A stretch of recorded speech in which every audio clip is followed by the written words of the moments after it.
All right, and welcome back to the Carl Jackson Show, guys. I want to talk to you about this killer, this murderer. That is this guy Tyler Robinson. Charges have been laid out. Likely, this guy is going to get the death penalty. That's what they're going after. I'm going to play a clip for you. Also, I want to remind you, in news this week, we learned that Luigi Mangione, at least when it comes to the state charges, will not be charged for domestic terrorism. Because the judge felt like that wasn't his intent based upon a letter that he wrote. Absolutely insane. We got to get rid of these lefties on the court, on these benches. If what we witnessed with Luigi Mangione, where he murdered a CEO in cold blood for absolutely no reason except that he was mad about the healthcare system when it was his party under Obamacare that screwed that up, that's insane. That's terrorism. He shot him to intimidate and to stoke fear amongst other healthcare CEOs. I mean, this is insane. Of course, Luigi Mangione should be executed. He should be executed. Having said that, let's get to this guy, Tyler Robinson, cut number 36. This is Jeff Gray. Jeff Gray is the district attorney, I believe, in the county in which the crime occurred, the Charlie Kirk's murder occurred in Utah. Cut number 36. This is a little long, so we may have to break this up for copyright purposes. But let's go ahead and get it started. Again, these are the charges, and this guy is going to be reading from the text, or I shouldn't say text, but I believe it's Discord messages going back and forth between Tyler Robinson and Lance Twiggs, who was his boyfriend slash lover that was transitioning into a woman. So let's go ahead and roll that. Cut number 36. Por favor, Gabe. The roommate. Police interviewed Robinson's roommate, a biological male who was involved in a romantic relationship with Robinson. The roommate told police that the roommate received messages from Robinson about the shooting, and he did provide those messages to police. On September 10th, 2025, the roommate received a text message from Robinson which said, "Drop what you're doing. Look under my keyboard." The roommate looked under the keyboard and found a note that stated, quote, "I had the opportunity to take out Charlie Kirk, and I'm going to take it." Police found a photograph of this note. The following text exchange, then took place. After reading the note, the roommate responded, "What? You're joking, right?" Robinson, "I am still okay, my love, but I'm stuck in Orem for a little while longer yet. Shouldn't be long until I can come home, but I gotta grab my rifle still. To be honest, I had hoped to keep this secret till I died of old age. I am sorry to involve you." Roommate, "You weren't the one who did it, right?" Robinson, I am. I'm sorry." Roommate, "I thought they caught the person." Robinson, "No, they grabbed some crazy old dude, then interrogated someone in similar clothing. I had planned to grab my rifle from my drop point shortly after, but most of that side of town got locked down. It's quiet, almost enough to get out, but there's one vehicle lingering." Roommate, "Why?" Robinson, "Why did I do it?" Roommate, "Yeah." Robinson, "I had enough of his hatred. Some hate can't be negotiated out. If I am able to grab my rifle unseen, I will have left no evidence. Going to attempt to retrieve it again. Hopefully they have moved on. I haven't seen anything about them finding it." Roommate, "How long have you been planning this?" Robinson, "A bit over a week, I believe. I can get close to it, but there is a squad car parked right by it. I think they already swept that spot, but I don't want to chance it." Robinson again, "I'm wishing I had circled back and grabbed it as soon as I got to my vehicle. I'm worried what my old man would do if I didn't bring back Grandpa's rifle. Let's pause it. Let's pause it right there. IDEK. Let's pause it right there for a sec. So this is a guy that's motivated to kill Charlie Kirk because Charlie Kirk is hateful, says the murderer. So Charlie Kirk is hateful. Let me tell you, and I've shared this before, but this is why this is very disconcerting. This is a guy that is not a thug. This is a guy that isn't a criminal. This is a guy. This is the most dangerous type of terrorist, in my opinion, out there. This lone wolf terrorist that becomes radicalized some way, some shape or form online and decides to go ahead and carry out an assassination. And then look at how he's reacting afterwards. He doesn't know what to do. He's extremely sloppy, leaving the gun in the woods, leaving his DNA everywhere, said he wanted to keep it a secret until he died. But the idiot's profile, thank God, was good enough, even with grainy video, that the FBI and local law enforcement could clear it up and go ahead and smoke this fool out. But nonetheless, this should concern everybody, because this is somebody that the left, these are the type of people that the left are trying to reach. That'll just get mad and angry. Notice, watch any Democrat, like we just saw Adam Schiff trying to distract Epstein. You had Kash Patel talking about all of the reforms that the FBI is doing, when the FBI was literally used under the Biden administration, sicked on the Republican Party. 92 different organizations, including Turning Point USA. I'll go back to the video in just a second here. But I just want you guys to hear that. This guy was sloppy. This guy didn't know what he was doing, but he was radicalized, and he was willing to, I don't know if this kid stole a piece of bubble gum from a store, but he was willing to murder Charlie Kirk. Let's return to the video if we could, Gabe. If it's had a serial number, but it wouldn't trace to me. I worry about prints. I had to leave it in a bush where I changed outfits. Didn't have the ability or time to bring it with. I might have to abandon it and hope they don't find prints. How the F will I explain losing it to my old man? Mm-hmm. Only thing I left was the rifle wrapped in a towel. Remember how I was engraving bullets? The F in messages are mostly a big meme. If I see notice bulge UWU on Fox News, I might have a stroke, all right. I'm going to have to leave it. That really effing sucks. Judging from today, I'd say Grandpa's gun does just fine, IDK. I think that was a $2K dollar scope. Man. Wink, wink. Robinson again. Delete this exchange. Again, Robinson. My dad wants photos of the rifle. He says Grandpa wants to know who has what. The feds released a photo of the rifle, and it is very unique. He's calling me, RN. Not answering. Robinson. Since Trump got into office, my dad has been pretty diehard MAGA. Robinson, I'm going to turn myself in willingly. One of my neighbors here is a deputy for the sheriff. Again, you are all I worry about, love. That came from Robinson. Roommate, I'm much more worried about you. Robinson, don't talk to the media, please. Don't take any interviews or make any comments. If any police ask you questions, ask for a lawyer and stay silent. Man, the search for Robinson. Man. I mean, there was so much there. First off, again, sloppy work on behalf of the shooter.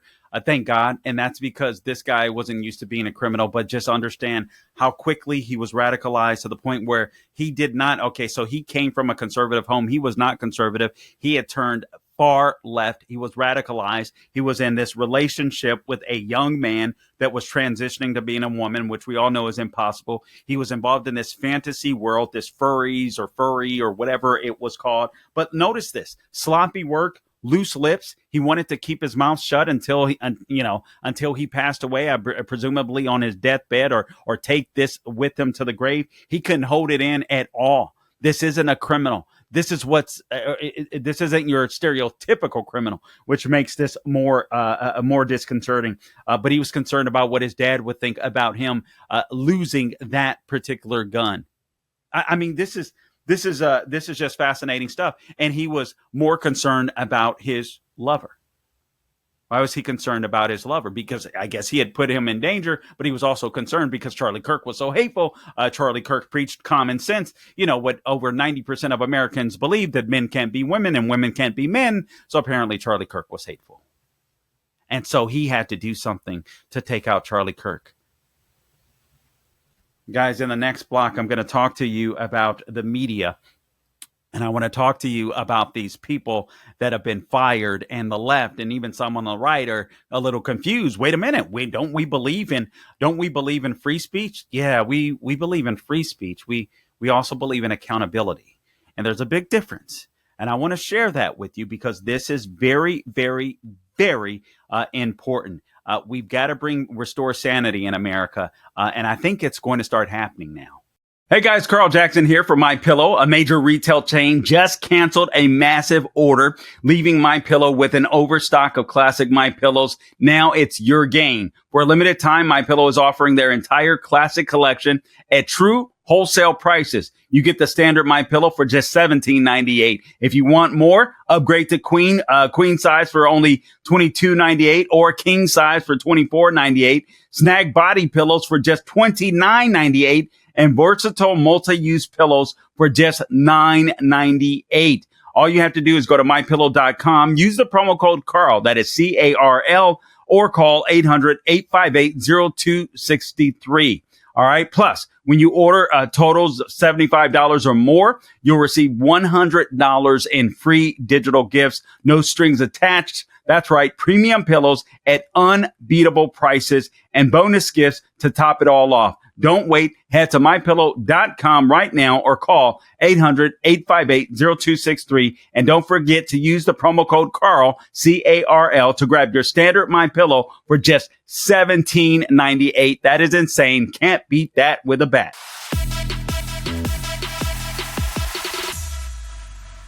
Okay, so now I want to take you to another couple of videos because these videos are very important, and I think, again, what Satan intended for evil, God is turning to good. And I shared this with you guys the other day. I think I still have the notes here in my firmly fingerprinted fingertips. Perhaps I don't. Now I don't. But anyway, all of the things that Charlie Kirk was able to accomplish. I mean, Turning Point USA. Turning Point USA, volunteerism, if you will. People are volunteering left and right. 900 chapters, I believe, TPUSA had on college and high school campuses across the United States of America. They've gotten over, the last I heard was approximately 37,000 requests for TPUSA chapters. The gospel is being spread as people are looking at Charlie Kirk videos now. I mean, it's absolutely astounding what's happening after Charlie Kirk's death. Oddly, things that I don't think he would have been able to accomplish while he was alive, he's been able to accomplish in about a week after his death. I mean, it's just absolutely fascinating how God is using this and how God has turned this situation to good. Now, having said that, there's people out there, conservatives don't believe in free speech. I want to play a couple videos for you. I want to play a lusting ABC News reporter, and I want to play you a clip of people that have been fired. And these people were fired because they were celebrating Charlie Kirk's death. Now, you may say, hey, these people have a right to celebrate Charlie Kirk's death. And there's some nuance there. So we'll talk about that. Let's play cut number 34. This is the reaction from a few people that have been fired as a result of them literally going online. Some of them, I guess, in their on their work social media, or at least people knew where they worked. And so it got them canned. But here it is, cut number 34. I'm going to tell you why this is completely justified and completely necessary. I was just fired from my job. So I've lost my job. I got called into the office yesterday and told me that they could either fire me or I could put a resignation in, but that would look better. But they fired me or they're getting rid of me because of my TikTok. Somebody screenshot a lot of my TikToks, and I made some stupid comments about Charlie Kirk on the day that he was shot. I said some things on Blue Sky and on Threads that I'm sorry, not sorry for, but I said them and I deleted them when it was requested that I do so by my employer. And then today, on a weekend, I'm told that I am no longer employed at Microsoft.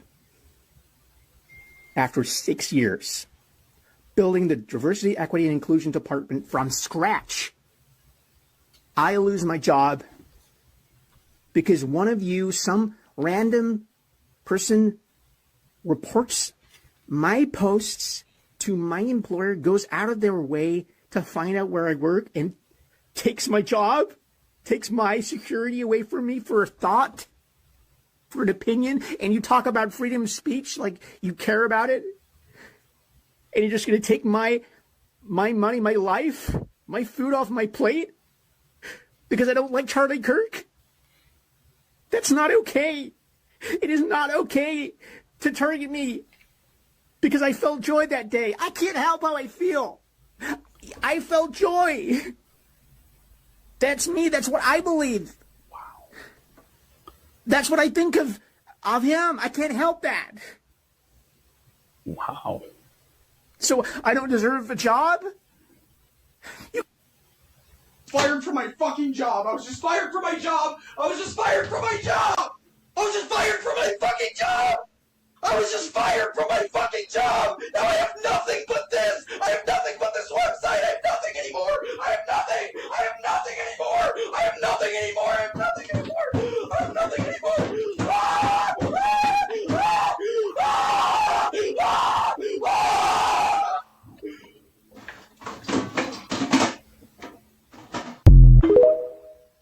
Whoa. Whoa. Yeah, these people aren't healthy.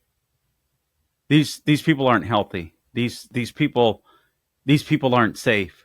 Frankly, the two gentlemen, and I quote unquote, I use these air quotes loosely. The two gentlemen, the latter gentleman that we saw in that video, both of them seemed frankly insane. I mean, they really did. There was a great column in the Federalist because there's a lot of people out there. Carl, I can't believe that you would stand up for this, that you would stand up for cancel culture. I thought the right was all about free speech. Yeah, you can say whatever the heck you want to say, right? There's consequences, there's accountability, and this isn't cancel culture. And frankly, there is nuance. You can't cross the line. You know what? America is a Judeo-Christian nation. I can't recall if it was John Adams or Benjamin Franklin that said, "Oh," and now I forget the quote. But basically, this country is for a moral and religious people. It is wholly inadequate for any other.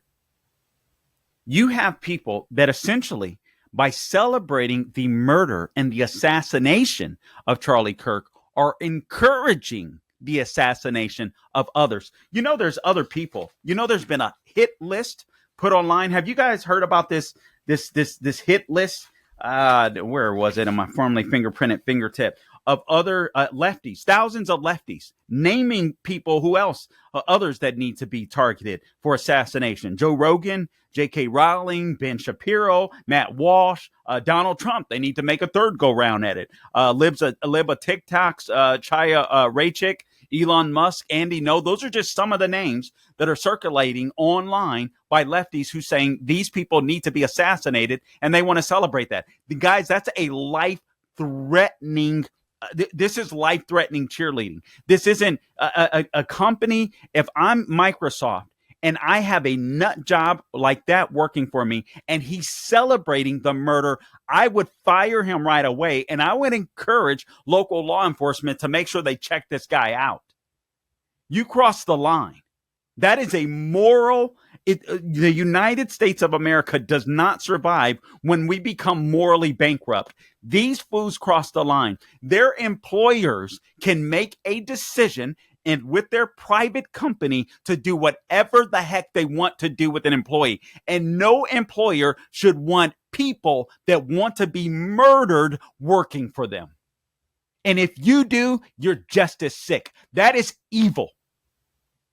That isn't free speech. That is freaking evil. That is accountability. You know what cancel culture is? That's what I experienced and so many other conservatives experienced during the lockdowns when these social media companies colluded with the federal government in order to silence voices that they didn't like. We weren't threatening.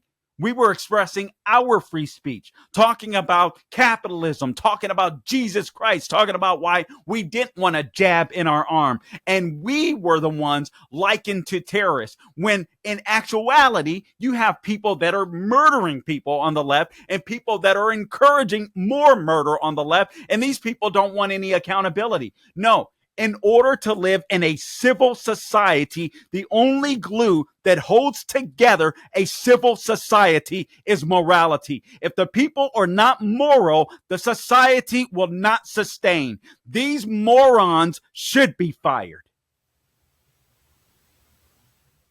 because they crossed the line. You can say, I can't stand Charlie Kirk. You could even be so nasty as to say, I don't care that he's dead. I'm glad that he's dead, which I think is evil and horrific, but you can say it. That's free speech.